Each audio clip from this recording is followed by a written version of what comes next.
Oke, halo semua, selamat malam. Kembali lagi bersama saya Mulai Saham di seri Bicara Saham. Di sini saya mau bahas mengenai beberapa saham request dari viewers, yaitu saham PNBS, kemudian saham PNLF, kemudian saham Friend, selanjutnya saham BP, dan terakhir saham Elsa. Jadi, oke, biar tidak lama lagi, saya disclaimer on dulu. Video ini bukan ajakan jual atau beli, ini hanya sharing-sharing saja dari saya. Keputusan investasi dan trading tetap ada di tangan Bapak Ibu masing-masing. Oke, tanpa basa-basi, biar cepat juga kita bahas akan saya bahas, yaitu saham pertama adalah saham PNBS. Untuk saham PNBS hari ini ada distribusi besar dari PD, YP, sisanya jualan dari retail-retail ya. Pembelinya ada AK, EP, kemudian sisanya retail-retail juga di bawah. Jadi menurut saya ini belum menarik sebenarnya. Kemudian kalau kita lihat di sini money flow-nya, untuk money flow-nya hari ini out ya Bapak Ibu. Ada money flow out besar, kemudian sebelum-sebelumnya nih naik terus ya. Kemudian ada tiba-tiba jualan besar. Oke. Last low. Oke. Menurut saya ada potensi turun dulu ya Bapak Ibu. Sebelumnya ini saya katakan bahwa ini adalah area supportnya, yaitu 87 sampai dengan area 85 saat di tanggal 7 Oktober. Kemudian tanggal 8-nya benar dia turun dulu ke bawah, dan saya sarankan Bapak Ibu untuk mulai cicil jual di harga atas ini, di resisten di sini. Ternyata dia tidak kuat sampai resisten keduanya, hanya tembus dari resisten pertamanya. Kemudian kalau Bapak Ibu misal melihat bid offernya itu sudah ada distribusi besar ya Bapak Ibu. Harusnya di sini Bapak Ibu bisa jual dan cuan lumayan besar. Bisa dapat mungkin sekitar 7%, 6%-an ya Bapak Ibu. Kemudian saat membentuk ini ternyata ada distribusi, dan ini ada marubozu tebal yang cukup berbahaya. Jadi menurut saya support ini sudah tidak menarik dan ternyata benar ditembuskan, dan support ini apakah masih menarik? Sepertinya belum juga Bapak Ibu.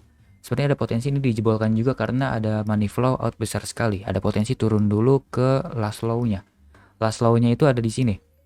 Menurut saya oke, berarti ini hapus dulu, trading plan ini gagal, kita harus ganti buat trading plan yang baru. Oke, ini adalah ini resisten deh.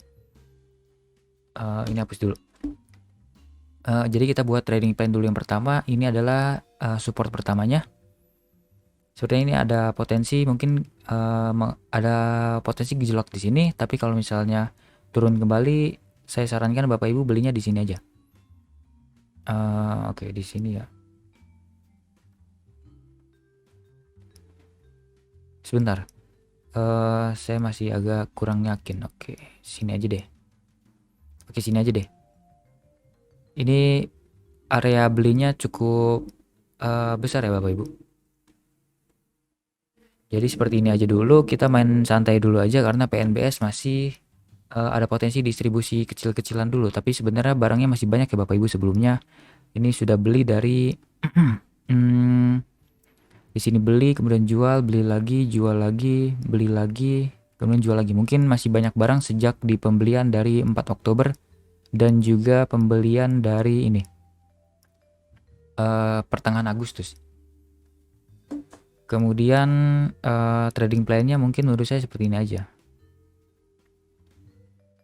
Oke, ini kejauhan ya. Kayaknya kita main aman dulu deh. Kita main santai dulu.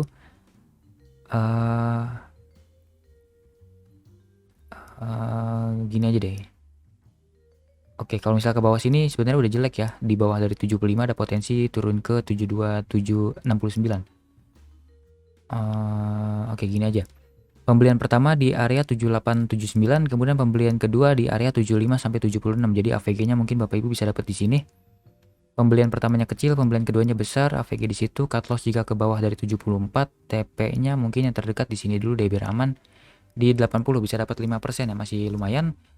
Kemudian kalau misalnya besok ternyata masih turun dalam dan ada distribusi sangat luar biasa besar, bahkan sampai money flow out besar sekali, menurut saya trading plan ini sudah gagal juga. Jadi Bapak Ibu harus pantau juga secara teknikal dan juga secara money flow-nya ya. Kalau misalnya money flow-nya masih oke, berarti trading plan ini masih oke. Kalau misalnya money flow-nya sudah out besar-besaran, berarti trading plan ini sudah gagal. Jadi Bapak Ibu lebih baik cari saham lain yang lebih menarik.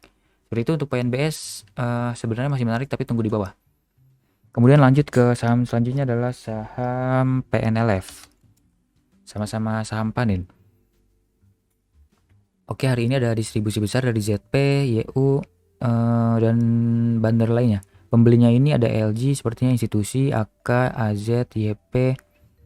Oke, sepertinya menarik, tapi di sini Bapak Ibu bisa lihat sellernya hari ini itu ada 21, bayarnya ada 36. Ada 36, ini berarti adalah suatu distribusi. Jadi ada potensi PNLF akan turun-turun dulu ya Bapak Ibu. Oke.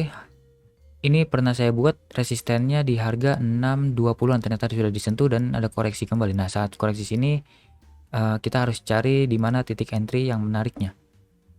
Tapi kita bahas dulu dari money flow-nya. Untuk money flow hari ini sudah berkesimpulan ada distribusi dan tidak menarik ya Bapak Ibu, jadi potensi turun dulu. Kemudian dari money flow yang jangka panjang juga ini ada outflow ya, tapi masih kecil. Retailnya masuk, institusi masuk, foreign jualan. Ini berarti masih oke ya sebenarnya kalau untuk jangka panjang, masih distribusi besar bahkan sejak ini. Oke, harus 9 months. 9 bulan lalu. Oke, sejak 20 April bahkan ada akumulasi raksasanya sampai awal Juli ini masih ada akumulasi besar, tapi sekarang sudah ada akumulasi kecil-kecil aja, tidak ada akumulasi besar kembali. Jadi ada potensi mungkin dalam waktu kedepannya PNLF mulai ada distribusi pelan-pelan dari bandar sepertinya, karena sudah bandar sepertinya akan jualan di harga atas ini. Jadi cukup berbahaya, tapi saya sarankan Bapak Ibu belinya di area bawah aja. Berarti ini hapus dulu. Ini hapus dan ini hapus. Ini hapus. Ini resisten kuatnya ya. Resisten terkuat barunya 630 sampai 615 deh. Kemudian saya tarik dulu. Di sini Fibonacci low ke high-nya kira-kira kalau misal koreksi mungkin di sini area menarik ya Bapak Ibu bisa lihat area 628 sepertinya area yang cukup menarik. Maksud saya 530 ya. Karena tidak ada fraksi 528. 530 sampai dengan 545 sepertinya area yang menarik untuk PNLF. Kalau misalnya ke bawah situ kemungkinan ada gejolak-gejolak dulu, mungkin di bawah sini lanjut lagi naik ke atas seperti itu. Jadi trading plan kita harus yang ketat dulu karena saham sedang tidak baik-baik saja. Banyak potensi false breakout. Jadi seperti ini dulu aja, kita main pendek dulu aja. Bisa dapat 5% masih sangat lumayan ya Bapak Ibu. Jadi tapi harus ketat karena kalau misalnya turun lagi ke bawah ada potensi turun ke sampai 500 bahkan bisa sampai ke 470-an seperti itu. Nah, kalau ini adalah resisten terakhirnya atau support terakhir maksud saya. Support terakhir. Nah, kalau udah di bawah sini udah cut loss dan tinggalkan, ada potensi PNLF akan turun bisa sampai ke harga 340-an. Karena kita mau main aman jadi tunggu di sini dulu aja ya. Dan harus disiplin dengan trading plan. Kalau misalnya udah turun ke bawah sini dari 520 langsung cut loss saja karena ada potensi turun ke bawah. Tapi kalau misalnya muncul lagi ke atas, Bapak Ibu bebas mau beli lagi atau tidak. Kalau menurut saya lebih baik tinggalkan dulu aja, cari saham lain yang lebih menarik di mana harganya masih di bawah dan bandarmologinya masih diakumulasi terus. Seperti itu PNLF masih menarik tapi tunggu di area bawah. Oke, lanjut ke saham selanjutnya adalah saham Friend. Saham Friend sudah 76. Oke, ini naik sedikit doang ya. Kemudian turun ke bawah cut loss. Oke, ini berarti gagal trading plan ini. Low ini gagal, ada potensi ke low selanjutnya di harga sini 71 sampai 68 ya. Oke. Di sini saya bahas broker summary dulu. Untuk broker summary ada distribusi besar, tidak menarik. Pembelinya dari retail tidak menarik. Coba kita cek dari sini money flow hari-hari sebelumnya. Oke, distribusi besar terus ya sejak Agustus pertengahan ini ada distribusi besar terus maksud saya, sehingga harganya turun dalam terus. Apakah menarik? Sepertinya masih ya Bapak Ibu, sepertinya masih ada potensi saham Friend akan dinaikkan. Kenapa? Karena akumulasi dari 29 Maret akumulasi terus sampai naik. Ini start dari harga 70-an ya, dari harga 70-an atau 68 ini 68 kayaknya. Start akumulasi sampai di harga 120-an, 111-an ya. Di harga belasan, 111-an. Kemudian baru jualan dikit-dikit tapi turunnya sudah terlalu dalam. Ini kalau misalnya bandar terus distribusi ke retail, ada potensi bandar akan rugi besar. Jadi mungkin ada potensi mantul-mantul dulu ke atas ya Bapak Ibu, sehingga bandar bisa jualan ke retail di harga yang cukup atas biar tidak rugi atau minimal BEP. Seperti itu. Jadi masih ada potensi naik untuk saham Friend. Tapi kita tunggu di area supportnya aja biar aman. Jangan biasain beli di area bukan support ya. Kecuali Bapak Ibu sudah paham mengenai bid offernya atau ada kenalan bandar. Di sini saya sarankan beli pertama di area 70, 71 sampai dengan area 73. Kalau misalnya turun lagi ya beli lagi di sini lebih banyak di harga 68 sampai harga 69. Sepertinya menarik. Jadi trading plan-nya mungkin seperti ini dulu biar aman. Beli dikit di atas, beli banyaknya di bawah, cut loss jika under 66, TP yang terdekat tentu di sini dulu 79, di resisten terdekatnya di sini 79.81. Tapi kalau misalnya lanjut naik, ada potensi friend menguat bisa sampai ke harga sini deh yang terdekat, jangan terlalu jauh dulu, 88 ya. Di sini. Oke. Friend masih menarik tapi saya sarankan tunggu di bawah dulu. Kemudian apakah berpotensi ke 68 lagi? Menurut saya masih ada potensi karena IHSG masih jelek ini Bapak Ibu. Ada potensi saham-saham seperti ini yang masih diakumulasi bandar sejak beberapa bulan lalu mungkin akan koreksi-koreksi dalam dulu sehingga bandar bisa akumulasi lagi di harga bawah. Seperti itu, friend masih sangat menarik tapi tunggu di bawah. Oke, lanjut ke saham selanjutnya adalah saham sebentar, BP. Saham BP di request tapi menurut saya sebenarnya kurang suka ya sama saham BP. Kenapa? Karena ini saham repo, volumenya sisir. Dan di sini Bapak Ibu bisa lihat ya. Sudah ada tandanya dari No BDM, ini adalah saham sisir. Nah, di sini nih. Sisirnya sangat tebal sekali, ada potensi ini adalah saham repo dan ternyata terbukti ya volumenya selalu begini, berarti adalah saham repo yang sedang dimainin sama Bandar II dan CP. Seperti itu. Kemudian kalau misalnya Bapak Ibu masih tetap mau beli, kita harus bahas secara teknikal karena tidak bisa dibahas secara bandarmologi ya. Oke.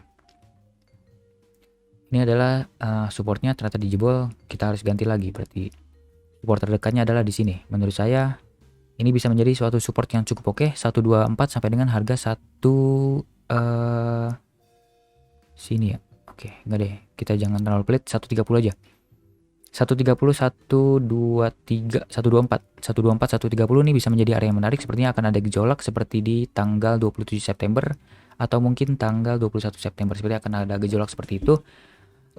Turun membentuk wick dan lanjut lagi naik ke atas. Jadi trading plan-nya seperti ini aja, kita main aman karena ini saham masih ada kepentingan ya. Kita tidak bisa analisa dengan mendalam. Di 121 kita bisa buy, maksud saya belinya di area 130 sampai 124. Tadi pagi sudah disentuh ya 130-nya. Ternyata lanjut naik ke atas sampai ke 138 high-nya dan kembali close di bawah di 133. Jadi ada potensi koreksi dulu deh biar bagus. Koreksi sampai ke 130, 124. Nah, di situ Bapak Ibu bisa spekulasi beli dengan uang kecil karena saham ini masih ada potensi turun dalam ya. Saya tidak tahu juga. Kemudian cut loss jika ke bawah 121. Kemudian TP yang terdekat tentu di sini dulu deh biar aman, yaitu di harga 147. TP terdekatnya bisa dapat 15%. Ini masih sangat lumayan ya Bapak Ibu. Untuk saham repo seperti ini. Sebelumnya sebenarnya BP dulu sudah pernah saya sarankan, saya rekomendasikan di Stockbit ya. Saya pernah share di Stockbit karena ada pola seperti ini. Saat sudah naik dari tidurnya di harga 50 kemudian naik sampai 120-an dan koreksi itu ternyata mantul di area 38,2% dari Fibonacci-nya. Kemudian mantul naik lagi ke atas, breakout. Ini sudah membentuk break of structure ya. Kemudian kalau sudah break of structure dan koreksi, ada potensi koreksinya ke 38,2% lagi dari Fibonacci mengikuti dari pola sebelumnya. Dan ternyata benar, koreksi sampai ke 106, bahkan lowest-nya itu di 105, beda 1 tick doang. Kalau Bapak Ibu bisa all in di 38,2, cuan besar sekali sampai ke sini. Bisa sampai 200% ya. Dan ternyata benar dia mantul lagi ke atas, bahkan lanjut naik sampai ke 200%-nya. Kemudian di sini saya tarik lagi Fibonacci, ternyata 38,2%-nya sudah tidak berhasil dipertahankan. Dan saya sarankan belinya di 23,6, tapi 23,6 ini mantulnya cuma sebentar ya Bapak Ibu. Ternyata lanjut turun lagi ke bawah.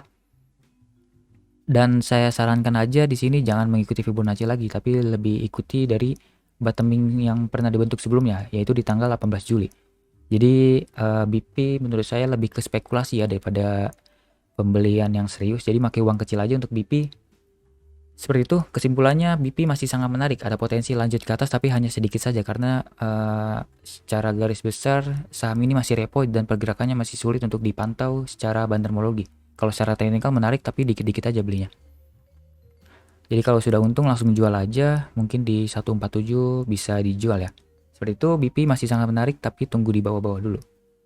Dan Bapak Ibu saya harus ingatkan kembali, harus disiplin dengan trading plan ya Bapak Ibu, karena kita tidak tahu saham yang kita beli bisa lanjut naik atau bisa anjlok ke bawah. Kalau misalnya anjlok ke bawah, maksud saya anjlok ke bawah langsung CL aja biar modal Bapak Ibu bisa bertahan ya Bapak Ibu. Jangan ditahan, nantinya bisa nyangkut dalam dan Bapak Ibu bisa ketinggalan saham lain yang lebih menarik sebenarnya, seperti itu. Kemudian terakhir saya bahas saham Elsa. Ada yang mau review saham Elsa? Sebenarnya menarik ya Bapak Ibu saham Elsa kalau dilihat dari bandermologi kalau tidak salah. Kalau dilihat dari bandermologi ini akumulasi asing terus ya, sebelum-sebelumnya ini akumulasi terus asing. Kemudian sejak naik itu di pertengahan September malah ada distribusi besar-besaran dari asing. Nah, pada saat distribusi besar-besaran sepertinya sudah tidak menarik ya. Tapi overall barang asing masih banyak ya diakumulasi sejak kapan ini? Coba kita cek di sini. Sebenarnya asing beli sudah sejak lama ya sejak Februari Maret ya, atau dari sini deh. September 2021 lalu, bahkan dari 1 tahun lalu akumulasi besar terus. Dengan pembelian di harga antara 284 sampai ke 250-an sampai ke harga 350-an. Berarti kira-kira AVG-nya ada di area sini deh, area 300-an. Dan Bandar masih jualan dikit ya, berarti masih menarik ini saham. Kalau misalnya Bandar masih jualan terus ke retail, bisa Bandar akan cut loss besar-besaran. Jadi ada potensi saham ini akan diangkat dulu naik ke atas, baru mereka akan jualan di harga atas. Seperti itu. Kemudian untuk hari ini, broker summary hari ini biasa saja Bapak Ibu, cenderung netral. Ada penjualan dari retail dan YP, pembelian juga dari retail sama AK. Jadi biasa saja untuk broker summary hari ini. Saya mau cek ulang deh. Elsa. Kayaknya retail masuk terus ya tadi, saya lupa. Oke, retail masuk terus nih, jadi udah berbahaya 6 September. Sejak kenaikan ini. Belum menarik ya. Sejauh ini belum menarik, belum ada tanda-tanda Bandar sedang akumulasi kembali. Jadi harus berhati-hati, kita fokus terhadap teknikalnya aja berarti. Ini terus naik, ini masih tergolong uptrend ya sebenarnya. Sini aja deh, ini ada offset dikit. Oke, menurut saya trading plan-nya aman seperti ini. Di sini. Oke, di sini dulu deh. Pembelian dikit di sini bisa deh. 308 314 bisa beli dikit dulu di situ. Kemudian kalau turun lagi pembelian terakhir ada di sini. Yaitu di harga antara 294 sampai harga 298. Kalau ke bawah itu cut loss dulu aja biar menjaga modal Bapak Ibu, karena kalau misalnya turun under 294 maksud saya, ada potensi turun dalam bisa ke 280 bahkan bisa sampai ke 250-an. Seperti itu. Jadi kita main aman dulu aja. Trading plan-nya seperti ini. Beli dikit di sini, beli banyaknya di bawah sini. Cut loss di sini. Sini, oke. TP yang terdekat tentu di sini. Bisa dapat 11% ya, lumayan untuk Elsa. Tapi kalau Bapak Ibu masih mau main cepet aja di Elsa, mungkin bisa trading plan seperti ini aja, beli di 312 sampai 308. CL kalau under itu under 306 kali ya. Sebentar, biasanya di sini juga bisa jadi area beli.